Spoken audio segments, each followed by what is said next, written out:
அந்தரங்கம் ஆன்மீகம் கனவு பலன்கள் சேனலுக்கு உங்களை வரவேற்கிறேன். நம்ம சேனலை முதல் முறையாக பார்க்குறீங்கன்னா மறக்காமல் சப்ஸ்கிரைப் பண்ணிக்கோங்க.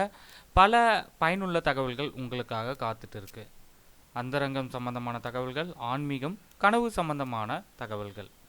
சமீப காலமாக தாலி கயிறு மாற்றுவதற்கான தகவல்களை நம்ம தொடர்ந்து பதிவு பண்ணிட்டு வரோம். 2025 ஒவ்வொரு மாதத்திலும் தாலி கயிறு மாற்றுவதற்கான நல்ல நாட்கள் என்னென்ன நாட்கள், நல்ல நாட்களை கண்டுபிடிப்பது எப்படி என்ற தகவலையும் நம்ம ஷேர் பண்ணியிருக்கோம். அதே போல் ஒரு குறிப்பிட்ட நாளை நீங்கள் குறிப்பிட்டு அந்த நாளில் மாற்றிக்கொள்ளலாமா, அது போன்ற கேள்விகளுக்கான பதில்களையும் நம்ம ஏற்கனவே பதிவு பண்ணியிருக்கோம்.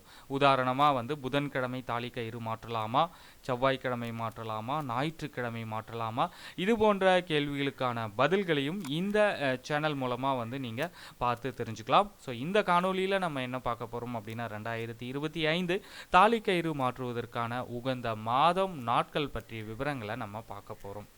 நீங்கள் தாலி கயிறு மாற்றணும்னு முடிவு பண்ணிட்டீங்க அப்படின்னா நல்ல நாள், கிழமை, திதி, நட்சத்திரம் இது போன்ற விஷயங்களை பார்க்க வேண்டியது மிக அவசியம்.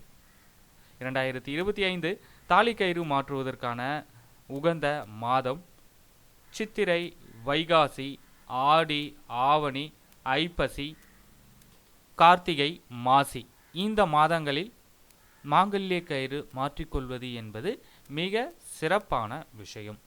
மற்ற மாதங்களில் மாற்றிக்கொள்ளக்கூடாதா என்றால் மாற்றிக்கொள்ளலாம். நாம் குறிப்பிட்ட இந்த மாதங்களில், அதாவது சித்திரை, வைகாசி, ஆடி, ஆவணி, ஐப்பசி, கார்த்திகை, மாசி இந்த மாதங்களில் மாற்றிக்கொள்வது என்பது மிக சிறப்பு.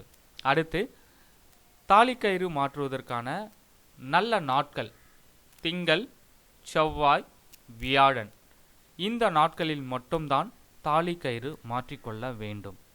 மீண்டும் ஒரு முறை, தாலி கயிறு மாற்றுவதற்கான நல்ல நாட்கள் திங்கள், செவ்வாய், வியாழன். இதை தவிர்த்து சந்தேகங்கள் இருக்குது அப்படின்னா கமெண்ட் பண்ணுங்கள், நான் உங்களுக்கு கண்டிப்பாக ரிப்ளை பண்ணுறேன். இல்லை கமெண்டில் உங்களுக்கு திருப்தியாக இல்லை அப்படின்னா நீங்கள் என்னுடைய வாட்ஸ்அப் நம்பருக்கும் காண்டாக்ட் பண்ணலாம்.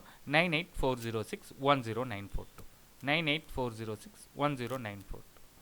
அடுத்த வீடியோவில் உங்களை சந்திக்கிறேன். நன்றி, வணக்கம்.